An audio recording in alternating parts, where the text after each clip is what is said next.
સુરતના Sarthana community hall ખાતે સ્વર્ગસ્થ શ્રી વિઠ્ઠલભાઈ રાદડિયાની 7મી વાર્ષિક પુણ્યતિથિ નિમિત્તે મેગા બ્લડ ડોનેશન કેમ્પ અને સર્વરોગ નિદાન કેમ્પનું ભવ્ય આયોજન કરવામાં આવ્યું।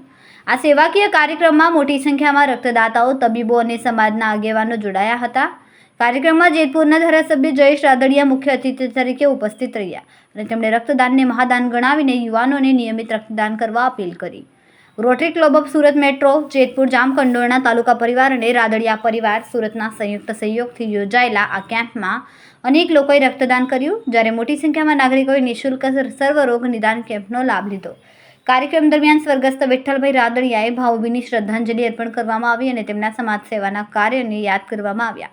આયોજકોએ ભવિષ્યમાં પણ આવા સેવાકીય કાર્યક્રમો સતત યોજવાની પ્રતિબદ્ધતા વ્યક્ત કરી।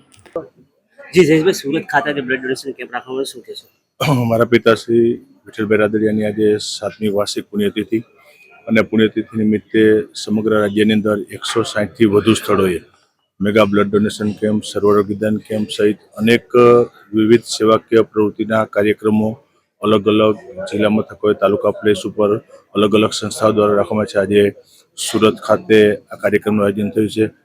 આયોજકોનો હૃદયપૂર્વક આભાર વ્યક્ત કરું છું અને સાથે સાથે અંદાજિત 160 જગ્યાથી વધુ કાર્યક્રમોમાં 12,000થી વધારે બોટલ બ્લડ એકત્ર થશે, એટલે તમામ રક્તદાતાઓનો પણ આભાર વ્યક્ત કરું છું કે એક વિઠ્ઠલભાઈને સેવાકીય પ્રવૃત્તિ થકી સાચી શ્રદ્ધાંજલિ કાર્યક્રમમાં આપવાનો પ્રયાસ થયો છે। ફરીથી સુરતના આંગણે યોજાયેલા કાર્યક્રમમાં તમામ મિત્રોનો હૃદયપૂર્વક આભાર વ્યક્ત કરું છું। આ કાર્યક્રમ દ્વારા સમાજને શું સંદેશ આપશો? કે વિઠ્ઠલભાઈનું વ્યક્તિત્વ એવું હતું કે એક એવા નેતાને શ્રદ્ધાંજલિ કઈ રીતે આપી, અને કીધું કે અનેક સેવાકીય પ્રવૃત્તિ કાયમી એના જીવનમાં રહી છે અને સામાજિક જીવન સાથે જોડાયેલા હતા, એટલે સેવાકીય પ્રવૃત્તિ થકી શ્રદ્ધાંજલિ આપવાનો પ્રયાસ કરે છે અને સૌ યુવાનો, વડીલોથી લઈ અને તમામ લોકો, તમામ સંસ્થાઓ અને તમામ સમાજો આ કાર્યક્રમની અંદર જોડાય છે।